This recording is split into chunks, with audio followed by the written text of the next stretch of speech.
दिव्यनीर industries लाई है press Q उच्च quality का डीएम बैटरी वाटर एवं गुणवत्तापूर्ण कूलेंट। आपकी बैटरी और आपके वाहन के लिए बेहतरीन प्रोडक्ट अपने दुकानदार से सिर्फ प्रेस क्यू ही मांगिए। श्री प्रभु सेवा धाम में श्रीमद् भागवत कथा 5वां दिवस गिरिराज पूजन एवं बाल लीलाओं की भव्य झलक। आज कथा का 5वां दिवस था, जब श्री कृष्ण की बाल लीलाओं ने सभी श्रोताओं के हृदय को भक्ति और प्रेम से भर दिया। गिरिराज पूजन का पुण्य अवसर, जहां 90 वर्ष के नंद बाबा ने लाला के जन्म पर लाखों गायों का दान किया, हीरे मोतियों की वर्षा और असीम खुशियां बांटी। यशोदा मैया ने लाल को लाड़ प्यार से बड़ा किया और उस 7 वर्ष के बालक ने वो कर दिखाया जो देवता भी न कर पाए। गिरिराज को उठाकर इंद्र के अभिमान का अंत कर दिया। श्रीधाम वृंदावन में जो आनंद था, वही आनंद आज श्री प्रभु सेवा धाम में देखा गया, जब गुरु माँ के मुखारविंद से निकली श्री भागवत गाथा हर मन को कृष्णमय कर रही थी। भगवान की लीलाएं अपार हैं, उनका स्मरण ही जीवन का उद्धार है। बीना से प्रियंका राजपूत की रिपोर्ट। सबसे अच्छा हो वो सुनाओ तो मुझे। गोद में बिठाया महाराज जी को, तो जब ये पूछा कि पिताजी स्कूल वाला सुनाओ, विद्यालय में सिखाया वो सुनाओ, ये क्या मन वाला, बोले तुम्हें जो सबसे अच्छा लगता हो वो सुनाओ। तुम जैसे बिठाया पूछा कर पिताजी, ये जगत अंधरूप है, इसमें जो गिर जाता है तो निकलना बड़ा मुश्किल होता है। अगर बाकी में हरि का ध्यान कर लिया जाए तो वह इस संसार सागर से निकल जाता है और पार हो जाता है। जब ये कहा तो जोर से चिल्लाया, कहा ये किसने सिखाया है? तो गुरु थे संगावर, उन्होंने कहा महाराज हमने नहीं सिखाया, ये तो कोर्स में भी नहीं आता है, पता नहीं कहाँ से सीखा है। तब मैंने सबको कहता जाओ ले जाओ ठीक से पढ़ाओ, लगता है कहीं कोई देवता आ जाता होगा, जरा देखना, देखने के अच्छे से करना, कहीं कोई देवता आके नहीं सिखा जाता। फिर लेकर दोबारा से और दोबारा लेकर के गए तो वहाँ फिर पढ़ाए, वहाँ का पाठ भी पढ़ लेते थे।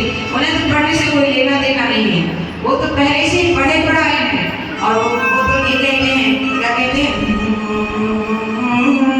पोथी पढ़ पढ़ जुग मुका पंडित भयान कोई, पोथी पढ़ पढ़ जुग मुका पंडित भयान कोई, ढाई अक्षर प्रेमा पढ़े सुपंडित होय, ढाई अक्षर प्रेमा पढ़े सुपंडित होय। बोले पोथी पढ़ देख सकते हैं, दिखाई दे रहा है, और मैं आपको देख सकती हूँ, मोती अभी तो नहीं है किसी को, नहीं ना, बिल्कुल आप सही है। अच्छा, अब रात्रि हो जाती है, लाइट चली जाती है, तो फिर आपकी आंखों में क्यों नहीं दिखाई देता?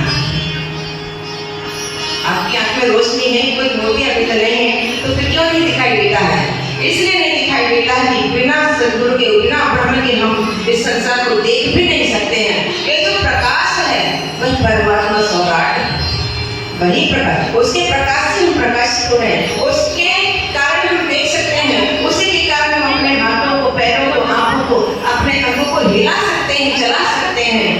वरना तो लोग कहते कि नहीं नहीं हम ही ला रहे हैं। अच्छा आप हिला रहे हो, फिर आपकी उंगली में कभी कभी या हाथ में लकवा लग जाता है, तो फिर चलाओ, चलेगी? ये चलाने वाला केवल परमात्मा है। जब तक उसको, जिसको चलाना और जैसे चलाना है वैसे चलाएगा वो परमात्मा। ऐसा हमारा और वही परमात्मा सर्वत्र है, सर्वदा हर स्थान पर है। देखने का जैसे दूध में माखन छिपा, माखन है दिखाई देता है? नहीं दिखाई देता है। दूध में माखन छिपा, जो चकमक में आग, उसी प्रकार से तेरा साईं तुझ में है, तू जाग सके तो जाग। प्राप्त हुआ है, ये हमारे सत्कर्मों से प्राप्त नहीं हुआ है। सत्कर्म तो हम करते हैं, लेकिन ये मानव जो शरीर है हमें प्राप्त हुआ है, उस परम पिता परमात्मा की असीम कृपा के उपादान स्वरूप हमें प्राप्त हुआ है। इसीलिए संत महात्मा हमें यही समझाते हैं कि मानुष देह बड़ा दुर्लभ है। जन्म जन्म कोटि नाम नहीं, तब कहीं जाकर अनेक जन्म कोटियों को हम पार कर करके इस मनुष्य देह को प्राप्त करते हैं, है ना? लेकिन यहाँ आने के बाद यदि हमने सत्कर्म किया, प्रभु का सानिध्य प्राप्त किया,